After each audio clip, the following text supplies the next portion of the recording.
नमस्कार। आपने 10 वीडियो के माध्यम से 10 अध्यायों को पूरा कर लिया है। अब तक आप जो है ज्योतिष के सभी उन महत्वपूर्ण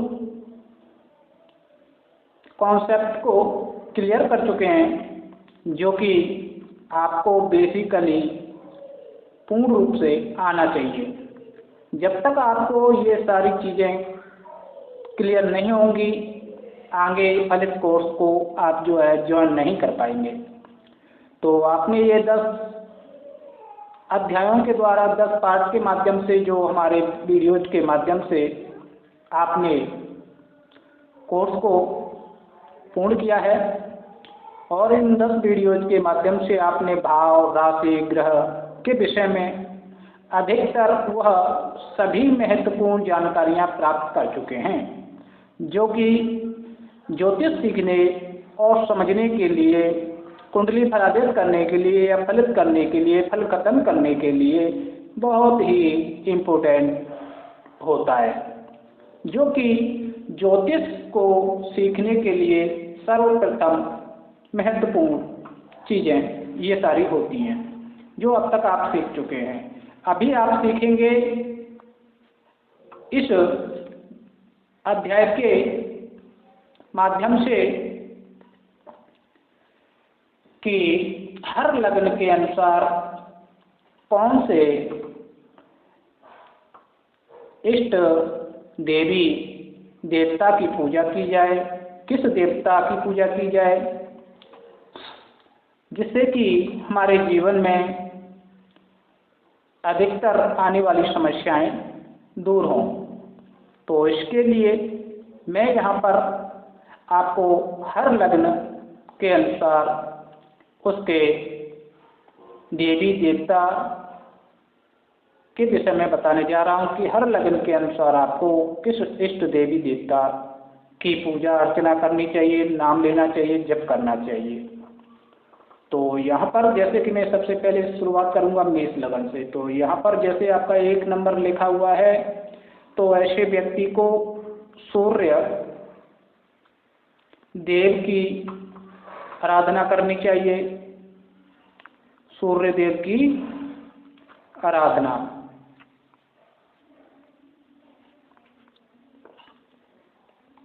सूर्य देव की आराधना करना चाहिए।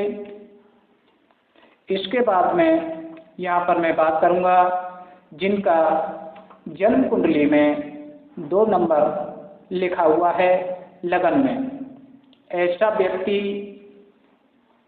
का जो इष्ट देवी देवता होता है वह गणेश जी होते हैं। तो 2 नंबर लग्न वाले व्यक्ति गणेश आराधना कर सकते हैं। गणेश जी की आराधना ऐसे व्यक्ति को करना चाहिए, गणेश मंत्र जप करना चाहिए।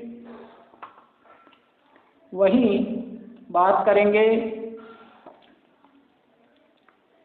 3 नंबर की मिथुन राशि की, जिनकी मिथुन लग्न है। मिथुन लग्न वाले व्यक्ति का जो इष्ट होता है वह लक्ष्मी जी होती हैं। तो ऐसे व्यक्ति का जो मिथुन लगन है उसको लक्ष्मी जी की आराधना करनी चाहिए। लक्ष्मी जी की आराधना करें, मंत्र जप करें, पूजा करें, जिससे कि जीवन में अधिकतर समस्याएं समाप्त हों और इष्ट कृपा प्राप्त हो सके। इसके बाद में हम बात करेंगे 4 नंबर कर्क लगन की। जिन व्यक्तियों का कर्क लगन है, ऐसे व्यक्ति की जो कुंडली होती है उसके अकॉर्डिंग इनके जो इष्ट बनते हैं वो हनुमान जी होते हैं। तो हनुमान जी का ऐसे व्यक्ति को जिनका कर्क लगन है उनको हनुमान जी की आराधना करना चाहिए, जिससे कि उनको विशेष कृपा प्राप्त हो सके अपने इष्ट हनुमान जी की और जीवन में उन्नति प्राप्त कर सकें। इसके बाद में हम 5 नंबर की बात करेंगे, जिनकी जन्म पत्रिका में 5 नंबर लिखा होता है लग्न में, यानी कि सिंह लगन होता है। तो ऐसे व्यक्ति को विष्णु जी की आराधना करनी चाहिए। विष्णु जी की आराधना करनी चाहिए। विष्णु जी की आराधना से ही उनके जीवन में उन्नति और प्रसिद्धि प्राप्त होगी। विष्णु जी की आराधना करने से उन पर विशेष कृपा दृष्टि, जो कि इष्ट देव विष्णु जी होते हैं, यानी कि सिंह लग्न वाले व्यक्तियों के इष्ट देव विष्णु जी होते हैं। तो विष्णु जी की आराधना करके ऐसे व्यक्ति जिनका सिंह लगन है वह अच्छी कृपा प्राप्त कर लेते हैं, या कहें कि उनको इष्ट कृपा प्राप्त होती है। इसके बाद में हम 6 नंबर की बात करेंगे, कन्या की। तो जिनका कन्या लगन है उनके इष्ट बनते हैं हनुमान जी, हनुमान जी और भैरव जी और शनिदेव। तो यहाँ पर जो है जिनका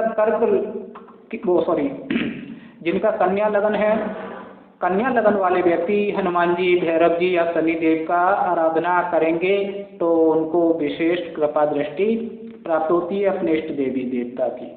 तो यहाँ पर सीधा सा हम यही कहेंगे कि अगर आप चाहते हैं कि अपने जीवन में आपका भाग्य साथ दे, ईश्वर की कृपा दृष्टि आप पर बनी रहे और जीवन में आप उन्नति और प्रसिद्धि प्राप्त करें और अधिकतर आपकी जीवन की जो समस्याएं हैं वह दूर हों, तो अपने इष्ट देव की आराधना करना चाहिए। तो यहाँ पर कन्या लग्न वाले व्यक्ति हनुमान जी का, भैरव जी का या शनिदेव का आराधना करके उनकी कृपा दृष्टि प्राप्त कर सकते हैं और अपने जीवन काल में समस्याओं का हल कर सकते हैं, उन्नति प्राप्त कर सकते हैं।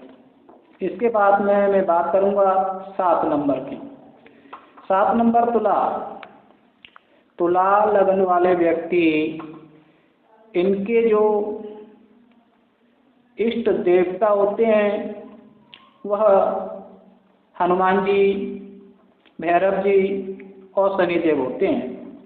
तो इन तीनों में से किसी का भी तुला लगन वाले यह आराधना कर सकते हैं।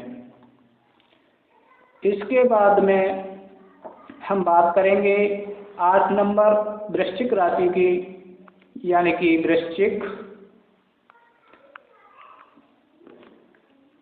तो वृश्चिक लगन जिन व्यक्तियों का है या नाम के अनुसार वृश्चिक राशि बनती है, तो ऐसे व्यक्ति का जो इष्ट देवी होता है, देवता होता है, वो अपना विष्णु जी होते हैं।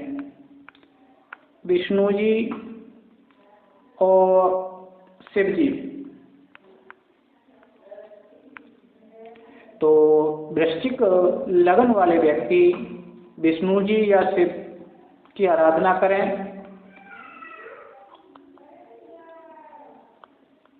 इसके बाद में हम बात करेंगे नेक्स्ट 9 नंबर की। 9 नंबर यानी कि धनु। धनु राशि यानी कि लग्न वाले। राशि से मतलब है हमारा आपका नाम राशि हो, या जैसे कि आजकल क्या होता है कि कुंडली नहीं होती, तो कुंडली नहीं होती है तो हम क्या करते हैं कि नाम राशि के अनुसार उसको उसके इष्ट देवता बता देते हैं। तो यहाँ पर अपना जो इष्ट है धनु लग्न वालों के लिए वो हनुमान जी हैं। तो हनुमान जी का ही इनको आराधना करना चाहिए। इनके इष्ट बनते हैं हनुमान जी। हनुमान जी की आराधना करने से इनके जीवन में सुख समृद्धि का वास होगा, भाग्य का साथ मिलेगा। जीवन में उन्नति होगी। वहीं बात करेंगे 10 नंबर की। 10 नंबर मकर होता है। तो जिनका मकर लगन है, मकर लगन वाले व्यक्ति, इनके जो इष्ट देवी देवता होते हैं वो लक्ष्मी जी होती हैं। ऐसे व्यक्ति को जिनका मकर लगन है या राशि है, उस व्यक्ति को लक्ष्मी जी की आराधना करने से विशेष लाभ होता है